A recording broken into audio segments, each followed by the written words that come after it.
Hello and welcome to our discussion on remaining methods of data collection, remaining methods of primary data collection. Up till this point, we have talked about observations, interviews, questionnaires, and schedules. So now we'll talk about these methods, starting with warranty cards. What are warranty cards?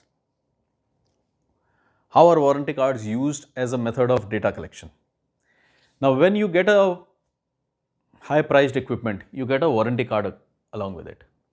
उस warranty card के अंदर क्या हो सकता है कि एक छोटा सा कूपन टाइप का हो सकता है जिसके अंदर आपसे कुछ रिस्पांस मांग लिया जाए, कुछ फीडबैक मांग लिया जाए कि इससे पहले आपके पास क्या था, आप इससे सेटिस्फाइड हैं या नहीं, आपने ये कहाँ से लिया। तो इस तरह के अगर कुछ क्वेश्चंस पूछ लिए जाएं तो हमारे को क्या होगा, जिस भी बायर ने हमसे कुछ खरीदा है उससे हमारे को कुछ फीडबैक मिलने लग जाएगा। तो वारंटी कार्ड्स एक यूजफुल टूल है जो हालांकि इंडिया जैसी जगह के अंदर बहुत कम यूज किए जाते हैं as a method of data collection, लेकिन बाहर इन चीज़ों का बहुत यूज़ होता है। उसका पार्टली एक रीज़न ये है कि हमारी जो पॉपुलेशन होती है वो बाय एंड लार्ज इंटरेस्टेड नहीं होती है मेल्स को देखने के अंदर।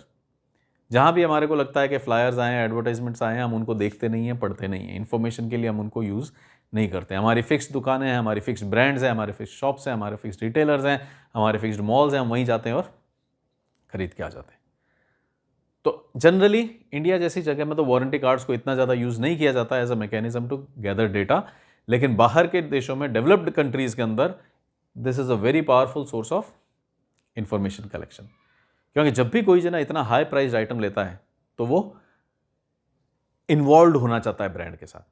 देन इंडिया के अंदर भी हम इसको एंगेजिंग बनाने की कोशिश कैसे करते हैं, बहुत बार आप देखेंगे कि register your product at the website to get warranty. अब उस केस में वो क्या कर देते हैं कि आपका वारंटी कार्ड तो आ गया, लैपटॉप्स के अंदर हमने देखा है ऐसा, प्रिंटर्स के अंदर हम देखते हैं ऐसा, वॉशिंग मशीन्स के अंदर देखते हैं कि उसके ऊपर एक नंबर होगा, उनकी साइट के ऊपर जाओ और उनकी साइट के ऊपर ये नंबर डालोगे तो वो रजिस्टर हो जाएगा। वहाँ रजिस्टर होने से क्या करता है, वो आपका नाम, नंबर, ईमेल सब कुछ पूछ लेता है। तो कहीं ना कहीं उसने किया कि अपने पास एक डेटाबेस कलेक्ट कर लिया, कस्टमर की इंफॉर्मेशन पहुंच गई। आप एक शॉप पे जाते हैं, वो लेकर के मशीन चले गए तो उसको प्रोफाइल ही पता नहीं पड़ी कि किसने खरीदी है, लेकिन अब उसके पास आपकी प्रोफाइल आ गई। तो अपने यहाँ तो इस लेवल के ऊपर ही यूज होता है। तो दैट इज ऑल्सो मैकेनिज्म कि उस वारंटी को कैसे कर देते हैं, वो वारंटी आपके प्रोडक्ट खरीदते ही एक्टिवेट नहीं होती है, वो वारंटी एक्टिवेट होती है जब आप उसको ऑनलाइन रजिस्टर करते हैं तब। तो वो वाला एक मैकेनिज्म हो गया वारंटी कार्ड्स का। हाँ, अपने यहाँ पे लिमिटेड इंफॉर्मेशन कलेक्ट की जाती है, लाइक जिसने खरीदी है उसकी प्रोफाइल उनको मिल जाएगी। अदरवाइज वो दो एक कुछ और क्वेश्चंस भी पूछ सकते हैं स्लाइड से, अगर छोटे से पूछें तो पूछ लें। बाहर डेवलप्ड नेशंस के अंदर इनको थोड़ा ज़्यादा यूज़ किया जाता है। फिर डिस्ट्रीब्यूटर और स्टोर आउटलेट्स। डिस्ट्रीब्यूटर और स्टोर आउटलेट्स क्या हैं कि जो डिस्ट्रीब्यूटर्स हैं, जो रिटेल आउटलेट्स हैं, उनसे जाकर के पूछ लिया जाए। अगर मेरे को कलेक्शन करना है, डेटा कलेक्शन करना है कि आजकल कौन सी ब्रांड बिक रही है, वन सोर्स कुड बी आप जाओ और कस्टमर से पूछ लो। लेकिन अब उसमें होगा ये कि 50 कस्टमर्स किसी एक ब्रांड के मिलेंगे, 30 किसी एक ब्रांड के मिलेंगे, और मेरे को कितनी जगह पूछना पड़ा, 80 जनों से पूछना पड़ा। उसकी जगह 2 डिस्ट्रीब्यूटर्स के पास, 2 रिटेल आउटलेट्स के पास गया मैं, रिटेलर्स के पास, उनसे पूछा कि हाँ प्रीवियस वीक के अंदर पेप्सी कितना बिका, कोक कितना बिका, प्रीवियस वीक के अंदर डेल कितना बिका, HP कितना बिका, प्रीवियस वीक के अंदर HP के कितने प्रिंटर्स बिके, कैनन के कितने प्रिंटर्स बिके, प्रीवियस वीक के अंदर सैमसंग के कितने मोबाइल फोन्स बिके, शाओमी के कितने बिके।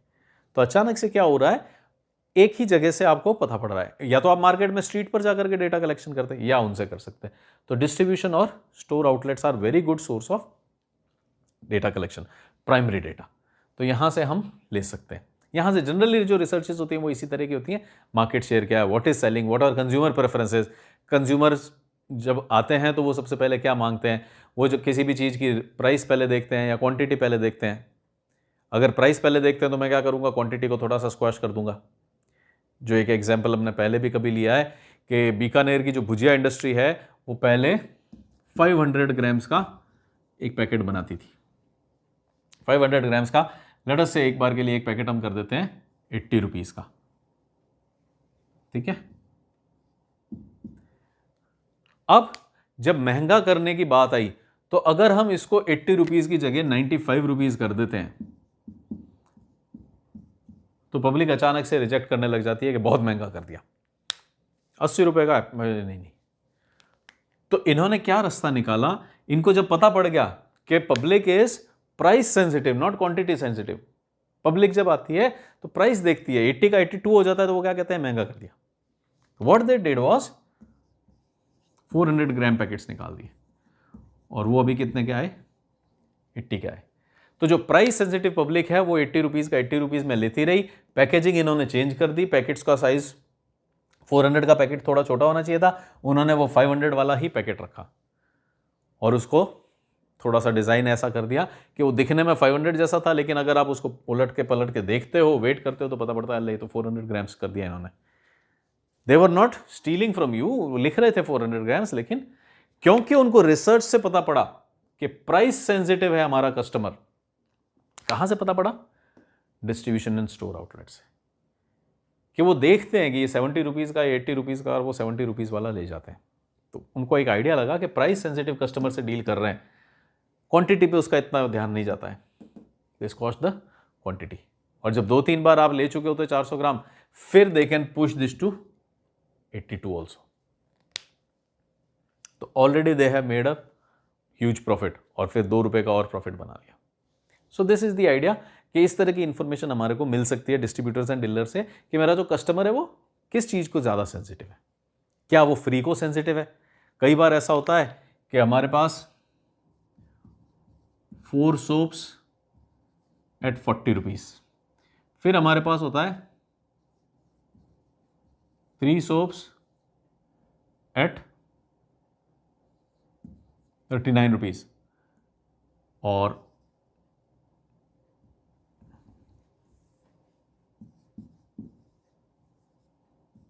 1 सोप फ्री दे दिया। तो अब यहां पे भी हम 4 सोप्स दे रहे हैं, यहां पे भी हम 4 सोप्स दे रहे हैं, 1 ही रुपए का फर्क है। तो हो सकता है कोई भी जना यहां जाता, लेकिन अब हमारा कस्टमर अचानक से क्या सोचता है कि मेरे पास 13 रुपीज का एक सोप आ रहा है। इस केस में क्या सोच रहा था कस्टमर कि मेरे पास 10 रुपीज का एक सोप आ रहा है और मैं 4 सोप्स ले आया। अब वो क्या सोच रहा है कि मेरे पास 13 रुपीज का एक सोप आ रहा है, इसका मतलब ही इज फीलिंग प्रिविलेज्ड कि मैं एक बहुत महंगा सोप लेकर के आ रहा हूं। इंस्टेड ऑफ 10 रुपीज सोप मैं क्या ला रहा हूं, 13 रुपीज का सोप ला रहा हूं और मेरे को एक फ्री मिल रहा है। तो उसके दिमाग में क्या कैलकुलेशन चल रही है कि 13 रुपए वाला सोप लेकर के भी मैं तो अभी भी 4 ला पा रहा हूं, इसका मतलब मैं बेटर क्वालिटी के सोप्स ला पा रहा हूं। तो हुआ ये कि 1 रुपया कम दे के भी हमने अपनी सेल्स इंश्योर कर ली with customer satisfaction. Now customer is feeling proud, is taking pride in using my soap. उसको पता है कि मैं एक महंगा साबुन यूज कर रहा हूं जबकि उसी रेट के अंदर मिल रहा है। तो अब जब मेरे को पता पड़ गया, कहां से, डीलर एंड स्टोर आउटलेट से, कि कस्टमर को फ्री का बहुत ज्यादा शौक है, he is sensitive to free gifts. तो मैंने सेम सोप्स अलग रेट करके, अलग पैकेजिंग करके 3 free 1, 4 at the rate of 3, 1 free with 3, ऐसा कुछ करके निकाल दिया। तो ऑलमोस्ट सेम प्राइस में कस्टमर को डिलाइट मिल रही है कि मेरे को महंगा सोप मिल रहा है, कस्टमर को डिलाइट मिल रही है कि मेरे को फ्री सोप मिल रहा है। ही इज हैप्पी क्योंकि मेरे को ये इन्फॉर्मेशन कहां से मिली, dealer and distributor and store outlet से। तो they are a very good source of primary data collection.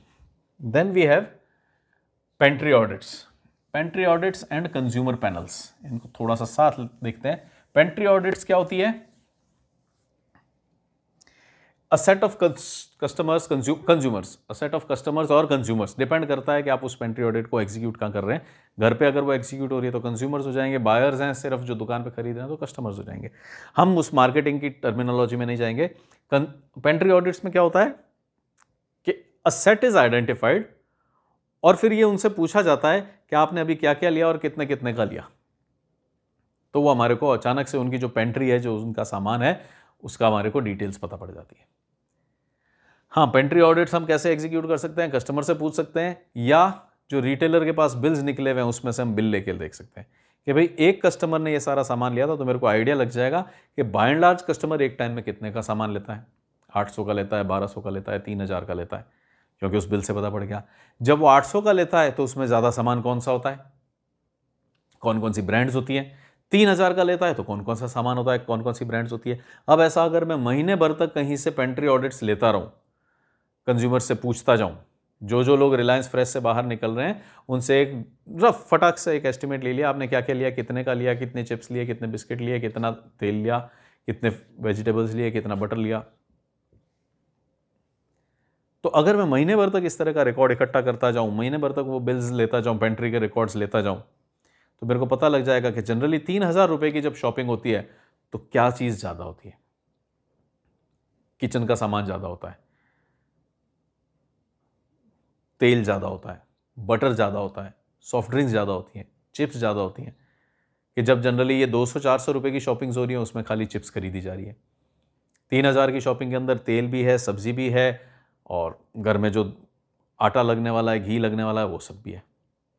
तो अब ये पेंट्री ऑडिट से क्या पता पड़ गया, कितना अमाउंट का खरीदते हैं, तब क्या खरीदते हैं। फिर इन पेंट्री ऑडिट से आपको एक पैटर्न मिल जाएगा कि कौन सी डेट्स को 3,000 का लिया जाता है, कौन सी डेट्स को 800 का लिया जाता है, कौन सी डेट्स को 200 का लिया जाता है। व्हाट दिस डज इज कि हमारे को जो बड़ी रिटेल चेंज करनी है, इन्वेंट्री कितनी कैरी की जाए, you get a very good idea कि कब कौन सी इन्वेंट्री कितनी क्वांटिटी में कैरी करनी है। तो ये एक पेंट्री ऑडिट्स का आइडिया होता है कि आप एक बल्क जो शॉपिंग की गई है उसका एक आइडिया ले लोगे, इसमें क्या क्या खरीदा गया। क्योंकि मैं मेरी अगर शॉप से देखूंगा तो दिन भर में इतना निकला है, अब वो किसने लिया, किस तरह के कस्टमर ने लिया, ये मेरे को पता नहीं पड़ रहा है। लेकिन अब मेरे को एग्जैक्ट प्रोफाइल मिल रही है कि 3,000 वाली जब भी शॉपिंग्स होती हैं उनमें जनरली ये ब्रांड्स होती हैं, ये सामान होता है। 800 रुपये का जब बिल बन रहा है, 800 का, 900 का, 1200 का, तो जनरली ये सामान होता है, ये ब्रांड्स होती हैं। Those are pantry audits. फिर उसी से मिलता जुलता एक जो दूसरा है वो क्या है, कंज्यूमर पैनल्स। पेंट्री ऑडिट्स में हम कस्टमर्स, कंज्यूमर्स आइडेंटिफाई करके नहीं रखते हैं, मेरे सामने आते हैं, मैं उनसे पूछता हूँ, वो चले जाते हैं। हाँ, बहुत बार अगर ये रिस्पॉन्स नहीं दे रहे तो मैं पीछे से उनके बिल की कॉपी भी ले सकता हूँ जिससे कि रिसर्च की जा सके। तो ये हो गई पेंट्री ऑडिट्स। हाँ, वो बिल की कॉपी लेना थोड़ा अनएथिकल लगता है, इसलिए बेटर है कि आप उस कस्टमर से पूछ लें। तो ये थोड़ा सा कंफर्टेबल नहीं रहता है। कंज्यूमर पैनल्स एक एडवांसमेंट है। इसमें क्या करते हैं, we identify a group of people who are ready to participate in a survey. This was a one time affair, लोग आए, आपने पूछा उनसे और वो चले गए। नेक्स्ट मंथ जब मैं ऑडिट करूंगा, हो सकता है कोई और आए मेरे सामने और मैं उससे पूछूं और चला जाऊं। तो योर रिस्पॉन्डेंट्स विल चेंज जितनी बार भी आप करें। कंज्यूमर पैनल्स में क्या, you have identified a set of 5, 10, 15, 20, 35, 50, जितना भी आपका रिसर्च का स्कोप है, इतने कंज्यूमर्स आपने आइडेंटिफाई कर लिए। अब आप उनको क्या करते हो, एक बुकलेट दे देते हो, एक डायरी दे देते हो सकता है कि एक डायरी दे दी जिसके ऊपर सारा सामान प्रिंटेड है, तो उनको ज़्यादा परेशानी भी नहीं हो, वो सीधा ये टिक कर देंगे और आगे क्वांटिटी लिख देंगे, अमाउंट लिख देंगे। तो अब हमने उनको क्या कह दिया कि जब भी आप शॉपिंग करें अगले 12 महीने तक, हर महीने की जब भी आप शॉपिंग करें तो इसमें लिख दें कि जनवरी में आपने कौन कौन सी चीज़ कितने कितने क्वांटिटी में ली और कितने पैसे की ली। Now because they have agreed to participate in your survey, उनको क्या दिक्कत है, वो इस चीज़ को लिख देंगे। हर महीने जो भी उनकी शॉपिंग हुई, घर में जितना भी सामान आया, वो उसमें लिखते जा रहे हैं, टिक करना है उनको तो, और क्वांटिटी और पैसा लिखना है। 12 महीने बाद जब मैं जाकर के उनसे क्या कहूँगा, वो डायरी ले लूँगा, तो मेरे लिए वो एक सोर्स हो गया ये आइडेंटिफाई करने का कि कितने लॉट्स में लिया गया, कितना सामान लिया गया, कौन सी ब्रांड का लिया गया। तो पेंट्री ऑडिट्स का ही एक एडवांसमेंट है कंज्यूमर पैनल्स, जहां पे the customer is ready to participate. और हमारे पास थोड़ा और साउंड डेटा आता है। इसमें तो क्या हुआ, एक रैंडम डेटा आ गया, उसके अंदर मेरे पास एक पैटर्न आता है कि एक फैमिली का कंजम्पशन किस तरह से चलता है। अब मेरे पास जब 12 महीने का कंजम्पशन आ गया तो मेरे पास एक पैटर्न आ गया कि सर्दियों में किस टाइप का फूड होता है, गर्मियों में किस टाइप का फूड होता है, सॉफ्ट ड्रिंक्स पे कितना खर्चा होता है, जो हमारी बेवरेजेस हैं उन पे कितना खर्चा हो रहा है। तो कंज्यूमर पैनल्स में थोड़ी ज़्यादा एक पैटर्न, एक लॉजिकल सीक्वेंस वाइज डिटेल्स हमारे को कंज्यूमर पैनल्स के अंदर मिल सकती है। Fine, then we have mechanical devices. Mechanical devices के अंदर क्या है, अगर हम बात करें, हाँ, कंज्यूमर पैनल्स के अंदर दो तरह के कंज्यूमर पैनल्स हो सकते हैं। One could be transitory, one could be continuing.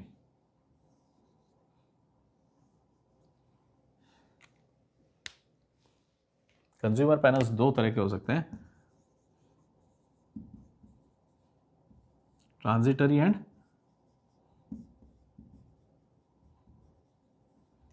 Continuing. Continuing वही वाले हो गए जो अभी हमने बताया कि चलते जा रहे हैं, साल भर का अपना रिकॉर्ड लेकर आए। कंटिन्यूइंग का एक बहुत अच्छा एग्जांपल लें तो अभी इन दिनों जो बहुत ज़्यादा चल रहा है, टीआरपी स्कैम जो हुआ है, तो वो जो टीआरपी के बॉक्सेस लगा दिए जाते हैं वो क्या होते हैं, कंज्यूमर पैनल्स के यहाँ लगा दिए जाते हैं। तो वो बॉक्स लगा दिया गया है और अब वो बॉक्स क्या रिकॉर्ड कर रहा है कि कौन सा चैनल इनके यहाँ पे चल रहा है। तो अब हमारे को क्या मिल जाएगा, एक पैटर्न मिल जाएगा कि एक फैमिली के अंदर कौन सा टेलीविजन चैनल ज़्यादा देखा जाता है। That the TRP box is a very good example of consumer panel, कि कंज्यूमर्स का एक सेट हमने आइडेंटिफाई किया, इन कंज्यूमर्स ने एग्री किया है कि हम पार्टिसिपेट कर लेंगे, तो उनके यहाँ पे क्या हुआ, केबल का तार तो गया उस बॉक्स के अंदर, उस बॉक्स से चला गया टेलीविजन के अंदर, तो वो मॉनिटर करता जा रहा है कि कौन सा चैनल देखा जा रहा है। तो कंटिन्यूइंग तो वो हैं जो बार बार डेटा देते जाएंगे, ट्रांजिटरी वो हैं जो अभी हैं महीना 2 महीने के लिए हैं, 2 रीडिंग्स 3 रीडिंग्स का एग्रीमेंट है, उसके बाद दिल part with this.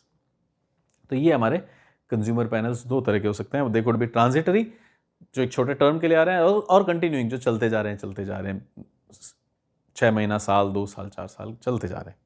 Fine. Then we have use of mechanical devices. Mechanical devices का यूज कैसे है?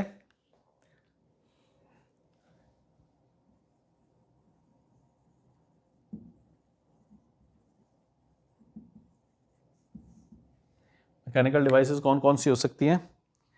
आई कैमरा,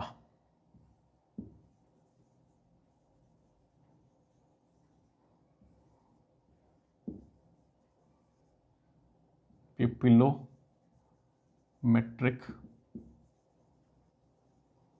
कैमरा, TRP मीटर,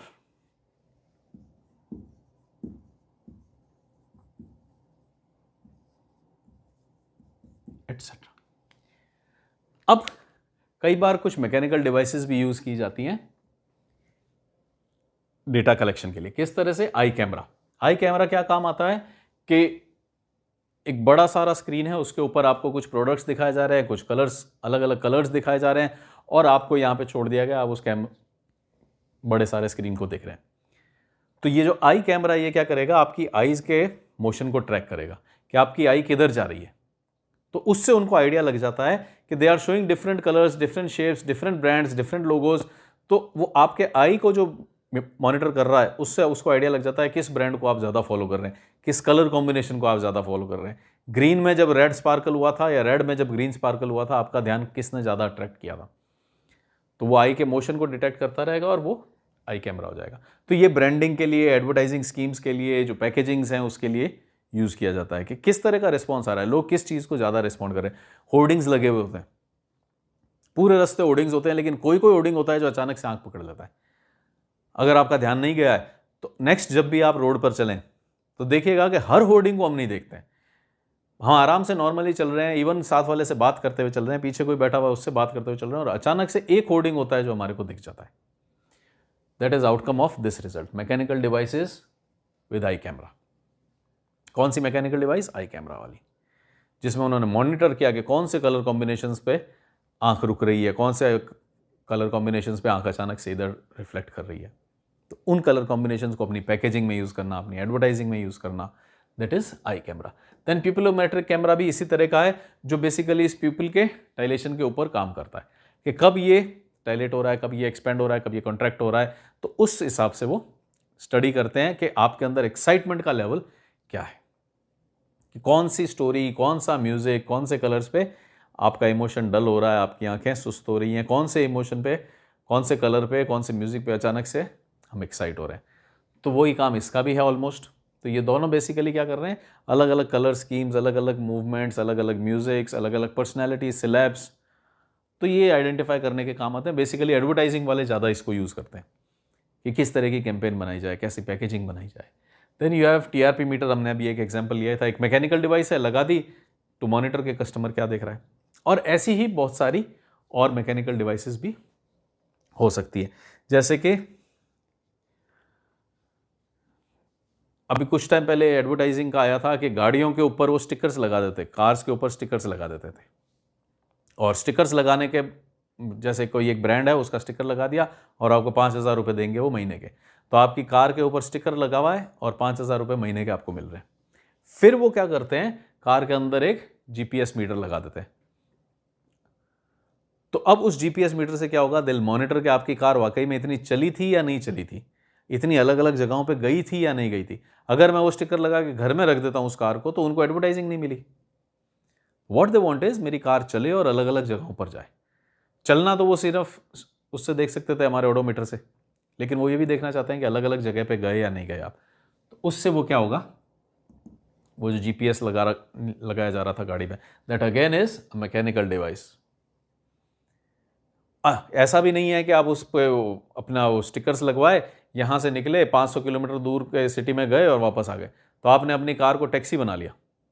तो अब हो ये रहा है कि मेजॉरिटी टाइम तो आपकी कार कहाँ चल रही है, हाईवे पे चल रही है, nobody is seeing it, nobody is watching it, जो एडवर्टाइजमेंट्स उसके ऊपर लगे हुए हैं।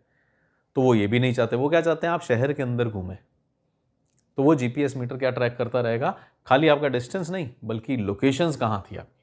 तो वो भी क्या हो गई, एक मैकेनिकल डिवाइस टू चेक कि जो हमने इंस्टॉल किया एडवर्टाइजमेंट वो सारे जगह फैल रहा है या नहीं फैल रहा है। तो ऐसी और भी बहुत सारी मैकेनिकल डिवाइसेस हो सकती हैं।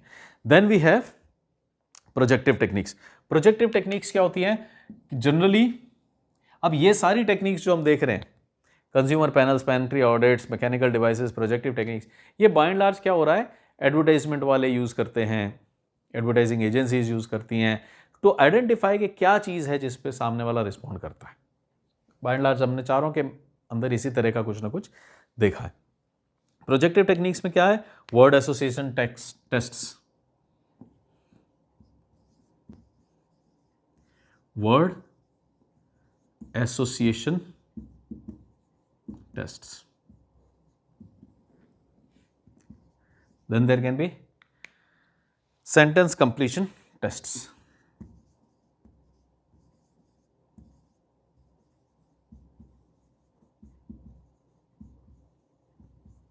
Then there are story completion tests.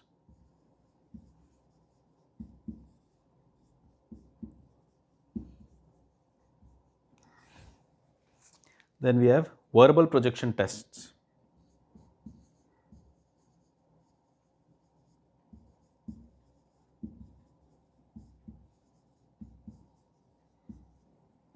Finally, there are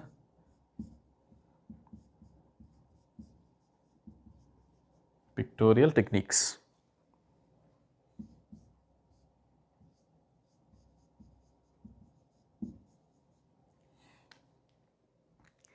तो प्रोजेक्टिव टेक्निक्स के अंदर ऐसे कुछ मेथड्स हो सकते हैं।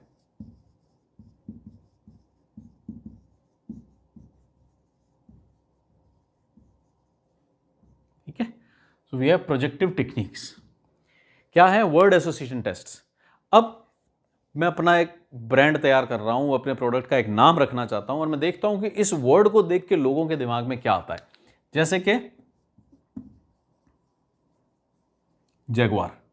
अब जैगुआर के बारे में बोलते ही सामने वाले के दिमाग में क्या आता है, क्या कोई जानवर आता है, क्या कोई ग्लास मैन्युफैक्चरिंग कंपनी आती है, क्या कोई कार मैन्युफैक्चरिंग कंपनी आती है, क्या कोई पेन मैन्युफैक्चरिंग कंपनी आती है, क्या आता है, कोई स्पीड आती है, कोई स्ट्रेंथ आती है, क्या आ रहा है किसी के दिमाग में। तो ये हो गए वर्ड एसोसिएशन टेस्ट। तब कहीं जाके हमारे को पता पड़ता है कि एक जो फेमस ब्रांड है, जो बड़ी ब्रांड है, वो कहाँ से निकली है, ऐसे वर्ड एसोसिएशन टेस्ट से। ऐसे ही बाहर चलते हुए हम किसी का नाम कुछ भी नहीं रख देते हैं। वर्ड एसोसिएशन टेस्ट होते हैं, पता पड़ता है अच्छा इससे कैसा इमोशन बन रहा है, लोगों को जब ये नाम दिया जा रहा है तो उनके दिमाग में क्या आ रहा है, क्या इनके दिमाग में पावर आ रही है, क्या इनके दिमाग में स्ट्रेंथ आ रही है, क्या इनके दिमाग में कंट्रोल आ रहा है, क्या चीज़ आ रही है। Word association test.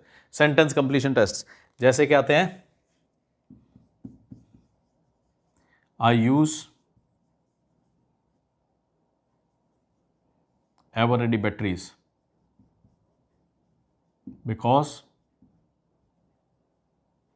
अब ये सेंटेंस कंप्लीशन टेस्ट हैं कि उनको कह दिया आई यूज एवर रेडी बैटरीज, आप सेल लाए और उसके साथ आपको एक छोटा सा कूपन दे दिया गया कि आप इसको कंप्लीट करके हमारे को मेल कर दीजिए।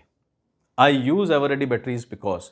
अब जब ये सब जने ऐसा सेंटेंस कंप्लीट कर करके भेजेंगे तो the company gets a very good idea कि ये बैटरी यूज करने के पीछे इनका क्या लॉजिक है, इस बैटरी को यूज करके इनको किस तरह के सेटिस्फैक्शंस मिल रहे हैं।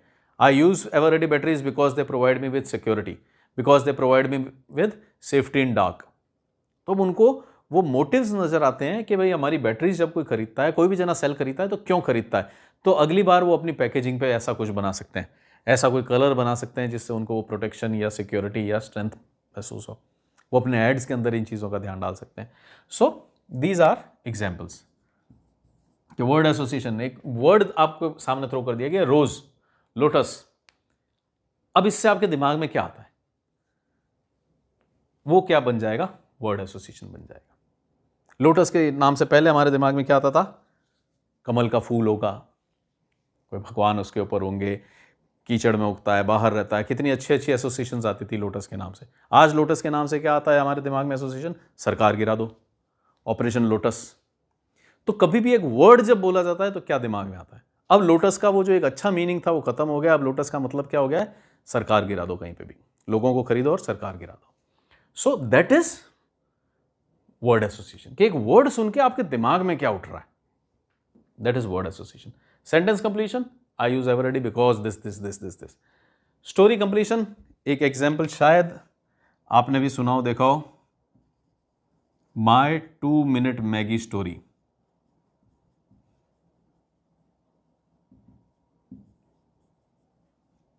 मैगी ने एक कैंपेन चलाई थी कि आप भी अपनी 2 मिनट स्टोरी हमारे को भेजिए और हम उसके ऊपर ऐड बनाएंगे।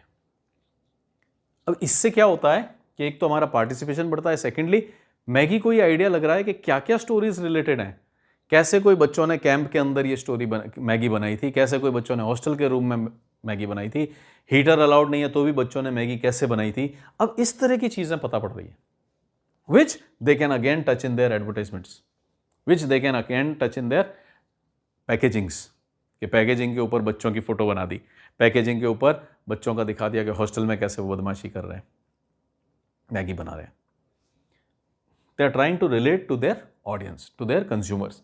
तो स्टोरी कंप्लीशन टेस्ट हो सकते हैं कि आपको एक सिचुएशन दे दी, आप उसके ऊपर एक स्टोरी कंप्लीट करो, क्योंकि वो जो स्टोरी है वो आपकी सिचुएशन बता देती है कि आप किस तरह से सोचते हैं, आप इस प्रोडक्ट को कैसे लेकर के जाते हैं। Story completion test. Then verbal projections. Verbal projection के अंदर क्या होता है, किसी को भी एक सिचुएशन दे दी जाए और उस पर कह दिया जाए कि बोलो, लाइक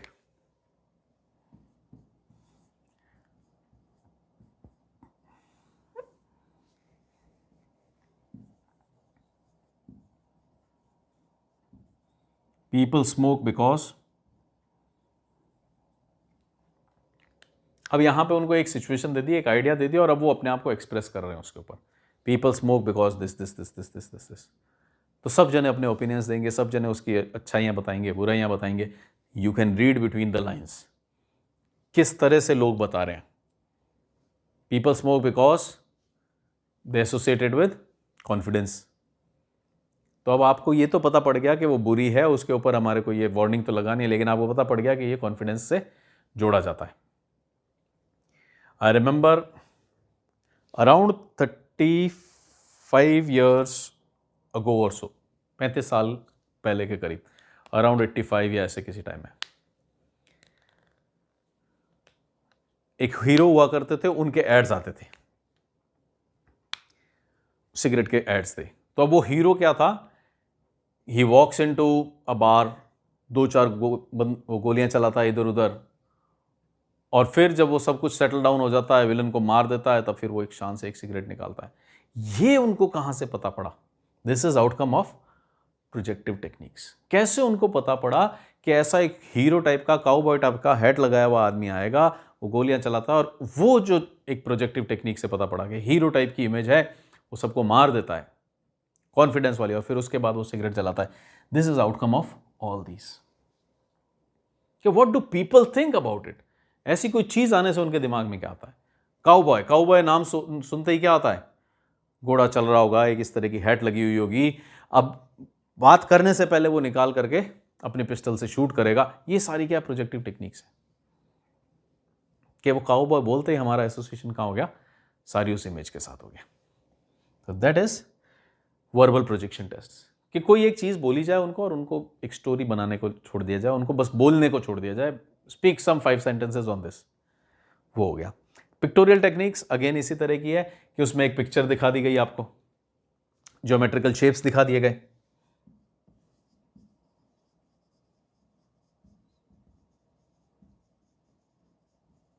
एक फोटो दिखा दी जिसमें आपसे पूछा गया कि इसके बारे में बताइए।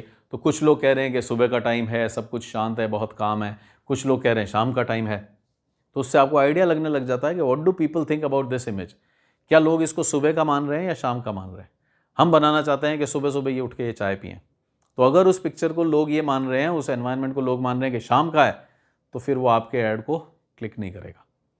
लेकिन अगर 100 में से 80, 85, 90 लोगों ने कहा कि ये सुबह का फ्रेशनेस है, सुबह की ताजगी है, सुबह हो रही है, सूरज निकल रहा है, तो वो आपके टी के जो ऐड है उसको क्लिक कर सकती है। तो पिक्टोरियल टेक्निक्स में भी इसी तरह का ज्योमेट्रिकल शेप्स दिखा दिए, उस ज्योमेट्रिकल शेप को देख के क्या लग रहा है कि इसका लोगो हो सकता है, कौन सा प्रोडक्ट को डिनोट करता है, पिक्टोरियल टेक्निक्स। सो ये कुछ मेथड्स हैं डेटा कलेक्शन के। Projective techniques, leave them open, अपने कंज्यूमर्स के ऊपर एक चीज डाल दिया, एक आइडिया डाल दिया और उससे फिर डेटा कलेक्शन हो गया। तो प्रोजेक्शन, वो क्या सोचते हैं, these were mechanical devices, how their body is responding, how they are responding to material, ads को देख के, कलर्स को देख के कैसे हो रहे हैं, टेलीविजन किस तरह के चल रहे हैं, रिकॉर्डिंग द रीडिंग्स, आंख किधर मूव हो रही है, टेलीविजन का चैनल कौन सा चल रहा है, just recording them through mechanical devices, asking them what you are buying. Pantry audits and consumer panels क्या थे, यही तो थे, क्या खरीदा आपने। हाँ, पेंट्री ऑडिट ये थे कि आपके पास खड़े होकर पूछ लिया, खत्म हो गई बात। कंज्यूमर पैनल्स में आपका एक पैनल बनाया गया, 10-15 जनों को अपनी टीम में लिया गया, दे आर एग्रीइंग कि we are ready to participate in the research. हाँ, अब वो दो तरह से हो सकते हैं, ट्रांजिटरी हो सकते हैं कि 2-3 रीडिंग्स के लिए लिया गया, या वो कंटिन्यूइंग है, वो अपना रीडिंग्स लिखते रहेंगे और मैं उनसे जाके डायरी में ले लूँगा बाद में। तो ये अलग अलग हमारे मेथड्स हुए of data collection, from observation interviews to projective techniques.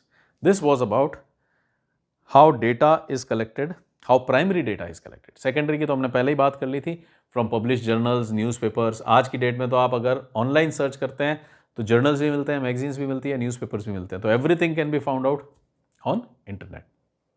But yes, internet से मिलेगा क्या, publish data of companies, publish data of governments, magazines, newspapers etcetera. So this was it for our data collection. अब जब ये data collection का हमारे को समझ में आ गया है कि किस तरह से डेटा कलेक्ट किया जाएगा, क्वेश्चनर से किया जाएगा या सर्वे से किया जाएगा या इंटरव्यू से किया जाएगा, तो next stage will talk about sample, किससे पूछना है। ये तो पता पड़ गया कि ठीक है, ये क्वेश्चनर दे दिया, अपनी टीम को कह दिया कि जाओ ये 50 क्वेश्चनर भरवा के लाओ। वो 50 क्वेश्चनर कहाँ से भरवाए जाएंगे, किन लोगों के पास जाएगा। शेड्यूल के लिए हमने बोल दिया कि ठीक है, आज आपको 30 शेड्यूल्स भरवाने हैं, किससे भरवाने हैं ये डिसाइड करेंगे in topic that we are going to take next, that is sampling. तो अब जब हम next मिलेंगे तो we'll talk about sampling. This is it for our methods of data collection. To be precise, methods of primary data collection. Until we meet next time, do take care. Thanks for watching. Bye-bye.